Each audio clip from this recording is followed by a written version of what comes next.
Bonjour et bienvenue sur Obstrad Archery, c'est Robin Gardeur et aujourd'hui on va parler d'arc border et on va parler de réglage et de l'impact de serrer les branches sur votre poignet. Alors, pour vous parler de cet impact qu'ont les vis de tiller sur vos branches, je vais utiliser les branches CV1.5. Donc les CV1.5, c'est la première vidéo que je vous les présente. C'est la toute dernière branche de chez Border Archery. Qu'est-ce que je peux vous dire sur cette branche? C'est une super branche pour tirer au classique et au berbeau. Elle aura beaucoup moins d'impact sur votre pianotage par rapport à la CV2 qui est du super recurve, qui peut créer une légère distorsion dans vos écarts, ça veut dire par exemple moi sur mes CV2, entre les courtes et les longues distances, j'ai mes courtes distances qui sont très resserrées et mes longues distances qui sont un petit peu plus écartées. Avec les CV1.5, j'ai beaucoup moins cet effet là, j'ai des réglages sur ma palette beaucoup plus constants.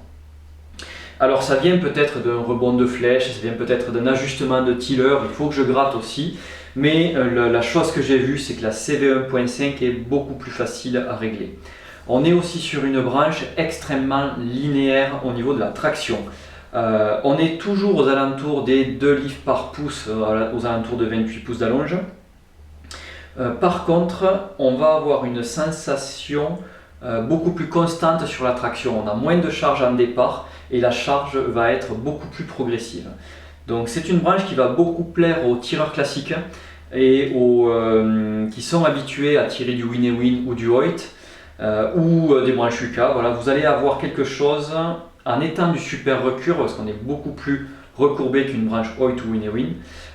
Vous allez quand même avoir une sensation où vous ne serez pas perdu par rapport au super recurve.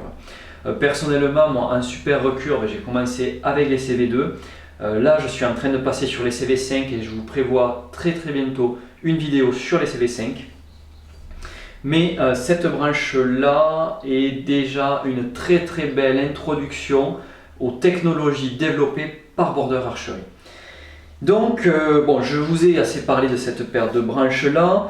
C'est des 68 pouces sur une poignée 27, donc j'ai un arc de 70 pouces. Pourquoi j'utilise une grande poignée en berbeau avec des branches courtes? Alors, personnellement, j'aime bien tirer des arcs un petit peu plus longs en berbeau que ce que je vais tirer en classique ou en arc de chasse. Pourquoi? Vu que l'on pianote, on va baisser donc nos doigts sur la corde sur les courtes distances et monter sur les longues distances. J'ai remarqué que sur du 70 pouces, j'avais beaucoup moins d'erreurs et beaucoup moins de problèmes de pianotage sur les courtes distances du fait d'avoir une longue poignée. Après, il y a deux écoles. Donc j'ai eu tiré des branches 70 pouces sur une 25 et des branches du coup là 68 pouces sur une 27. Alors je préfère le compromis de tirer une grande poignée pour avoir plus de stabilité, mais aussi avoir un matériel qui, au niveau des branches, un petit peu plus performant. Je m'explique. J'ai, on va dire, 27 pouces d'allonge au trou du berger, donc 28 pouces à émaux. Donc j'ai pas une très grande allonge, et avec des branches en 70 pouces, en fait, je suis très confort au niveau de l'allonge, mais mon arc n'avance pas. Avec des 68 pouces sur une 27, là je vais avoir de la vitesse et je vais avoir du confort au niveau du tir. Alors, la vidéo elle n'était pas pour vous parler essentiellement des branches de chez Border et de l'arc en lui-même, mais plutôt de l'impact du serrage des vis sur vos branches. Donc on va faire un test très simple. Là j'ai mon arc qui est réglé au minimum. Alors ça, je vous donne une petite information sur la poignée tempeste. Quand vous voulez régler votre poignée tempeste au minimum, vous serrez vos vis au maximum et vous défaites les vis, donc vous desserrez les vis de 6 tours. 6 tours, c'est le minimum sur la poignée tempeste.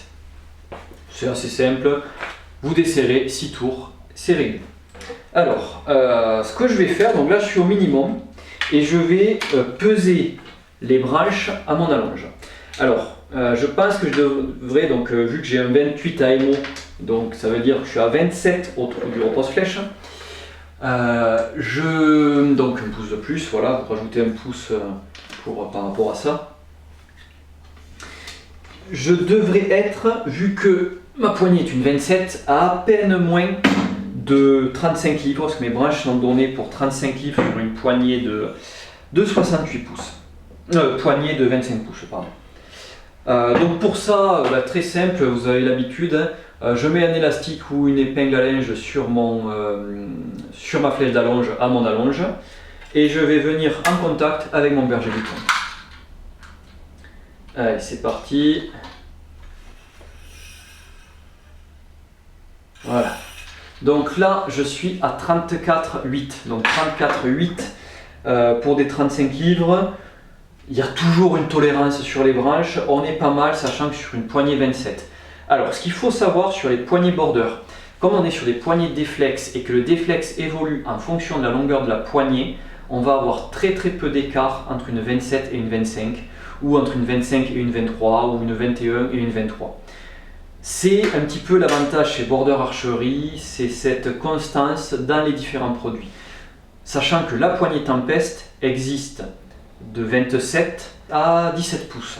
Donc ça fait quand même un gros nombre de différentes poignées avec la même géométrie. C'est le déflex qui change pour ne pas trop saturer les branches. Ça vous permet d'avoir les mêmes sensations de grippe et avoir par exemple une poignée beaucoup plus courte pour la chasse et une poignée beaucoup plus longue pour le tir sur cible. Donc là, 34,8, on va dire 35, on va se faire, voilà. 35 livres serrés au minimum. Donc ce que je vais faire, c'est que je vais desserrer donc tout simplement mes vis de tiller. Alors, j'avais à peine bloqué les vis pour laisser. Hop. Voilà. Et ce que je vais regarder avant de desserrer aussi, c'est mon banc. Donc là, j'ai 22 bancs. Les branches border aiment bien les bancs courts. Ça, je le répète. Donc là, je suis un poil court pour les CV1.5. Je suis à 8 pouces de banc. Je trouve qu'elle fonctionne bien dans cette longueur à 8,5. Donc là, j'ai démonté la corde et tout, elle s'est détorsadée. C'est normal que ça ait un petit peu bougé. Donc, j'avais 20, je répète, donc 22 bancs et une puissance de 34 livres,8. Je vais du coup faire un tour complet en haut, un tour complet en bas. Voilà. Alors on va pas trop se prendre la tête sur le tiller, c'est pas ce qu'on regarde là. Il faudrait que j'ajuste le tiller à chaque fois. Là vraiment ce que je veux voir c'est l'impact de serrer les vis sur ma poignée. Alors j'ai fait un tour. On remet le pesant à 0, s'il veut bien s'allumer, nickel.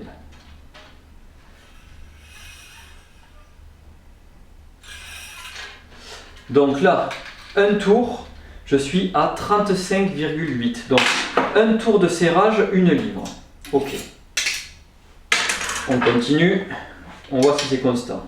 Donc je suis passé de 34,8 à 35,8 avec un tour de vis.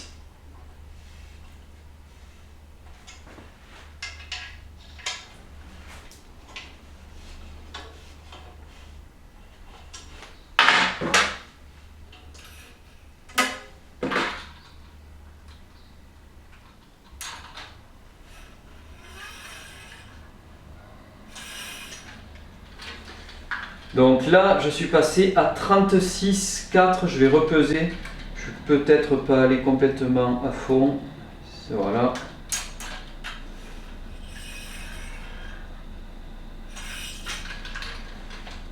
« 36,3, donc pareil, à peu près, alors un peu moins en fonction de la courbure des branches bien sûr. Là où on va la déplier, ça va varier un petit peu, c'est pas exactement constant, mais on voit qu'on a quasiment 1 livre de serrage par tour de branche. Allez, je remets un tour.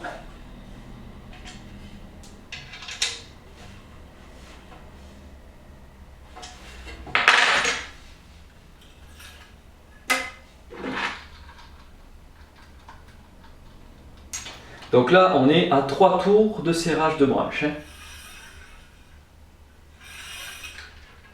37 livres, donc vous voyez, on était à 36 tout à l'heure, 37 livres. Alors, ce que je remarque, c'est que la prise de charge de la branche n'est pas exactement constante. Alors ça, il faudrait que je demande un peu plus d'informations à Seedball, mais à mon avis, ça vient du déroulé du crochet. Allez, on continue. Là, je vais mettre 2 tours pour gagner. Déjà, avant de mettre mes 2 tours, on va vérifier quelque chose. Vous vous rappelez, j'étais à 22 bancs, et là, je passe à 19 de bancs. C'est bizarre, ça veut dire que plus je serre mes branches, plus mon banc réduit. Je suis à 19,5. Donc j'ai fait 3 tours ou 4 tours de serrage et je me non 3 tours, oui 3 tours. Et je me retrouve à avoir perdu 5 mm de banc. Alors ma corde a été pré-étirée, ça fait plusieurs semaines que je tire avec, donc elle est stable. On y va, on est bourré. 2 tours. 1, 2 tours. Donc là, j'ai fait 2 tours de serrage, je suis quasiment à fond. Vous vous rappelez que mes branches sont des 35 livres. Hop.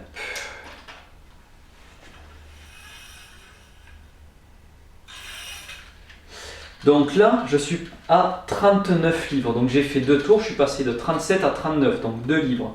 Donc on est quand même bien constant sur cette histoire de chaque tour de vis, je prends à peu près 1 livre de puissance sur mes branches.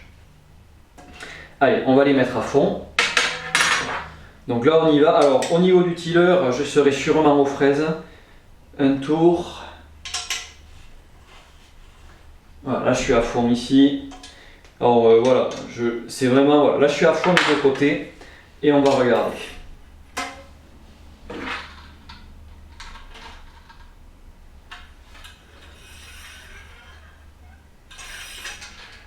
« 39,480, donc j'ai pas fait un tour complet en haut.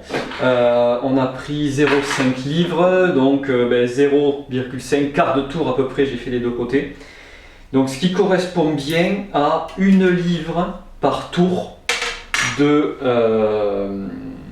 dire chaque fois que vous allez serrer d'un tour votre vis, votre arc va augmenter d'1 livre. Alors là, je les ai testés sur les CV2, sur les CV 1.5, il faudrait que je teste aussi sur les CV2 et sur les CV5.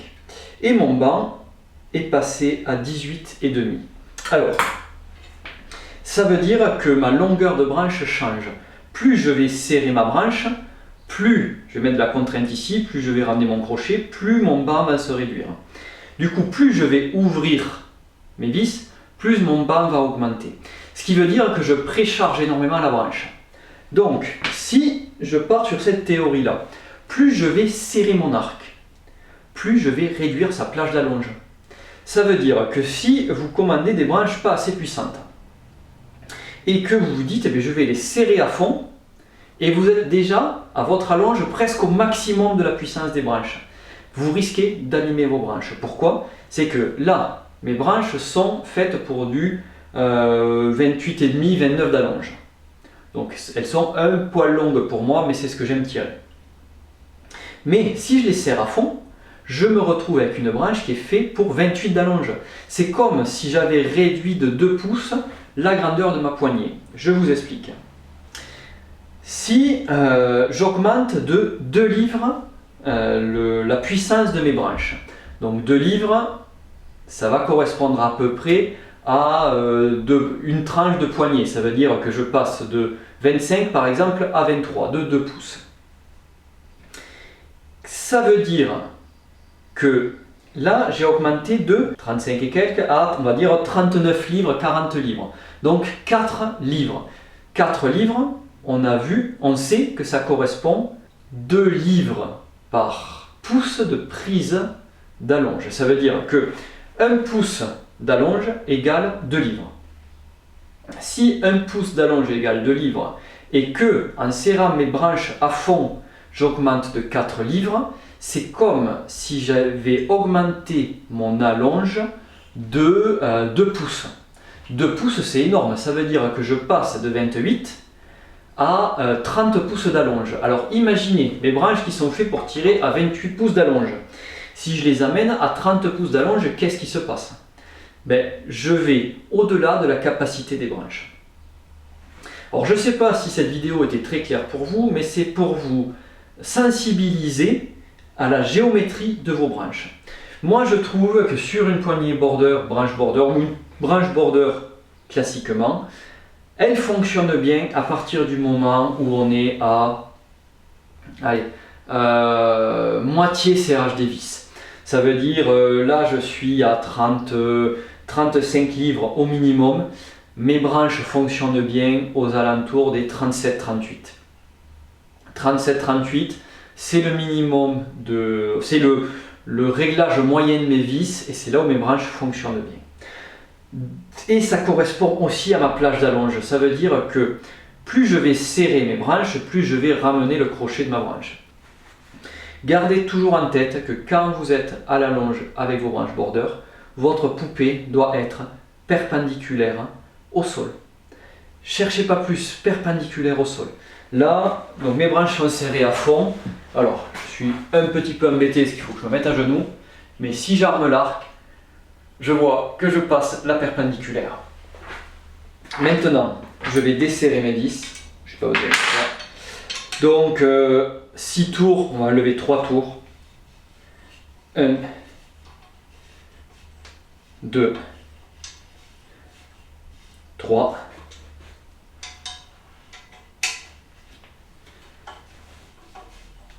1, 2 et 3. On va les peser, ça c'est juste pour le fun. Donc j'ai enlevé 3 tours, du coup je devrais perdre 3 livres. Hein. Donc j'étais à 39 et 4, enfin 39,4, 39,5, je me retrouve à 36,5. Donc j'ai bien perdu mes 3 livres. Et si je me mets à la longe, mon crochet est perpendiculaire au sol. Donc le crochet de ma branche, la poupée de ma branche, pardon, est perpendiculaire au sol. Donc l'arc est parfait pour mon allonge. Si je suis en salle, que je veux vraiment du confort, je vais encore enlever un tour parce que ce que je cherche, c'est du confort. Si je suis en parcours et que je veux la vitesse optimale, je vais me mettre moitié de serrage de mes vis et j'aurai de la vitesse. C'est intéressant de serrer à fond que si vous avez une allonge en dessous de 28 pouces, même je dirais en dessous de 27 pouces, pour une femme ou pour un enfant, de prendre une branche de petite puissance et d'aller chercher les livres en plus en serrant les branches. Vous pouvez aussi prendre des branches plus courtes, vous perdrez un petit peu en stabilité, mais vous aurez quand même de la vitesse. Donc voilà, c'était un petit peu l'explication de pourquoi serrer à fond vos branches peut être néfaste sur votre arc. Plus vous allez serrer, plus vous allez précontraindre la branche. C'est comme si vous tiriez 1 pouce à 2 pouces d'allonge en plus sur votre arc. Il y a un moment, on arrive à des limites mécaniques. Donc voilà, j'espère que cette vidéo vous aura plu. C'est une petite vidéo où je vous explique comment réagissent les branches en fonction du serrage de vos vis. Je prévois une vidéo où je vais tirer berbeau en extérieur pour justement vous parler un petit peu de ma technique berbeau. Et on se retrouve très vite dans une prochaine vidéo. Sûrement, je vous parlerai des CB5. Prenez soin de vous et à bientôt sur Optra d'Archerie. Bye.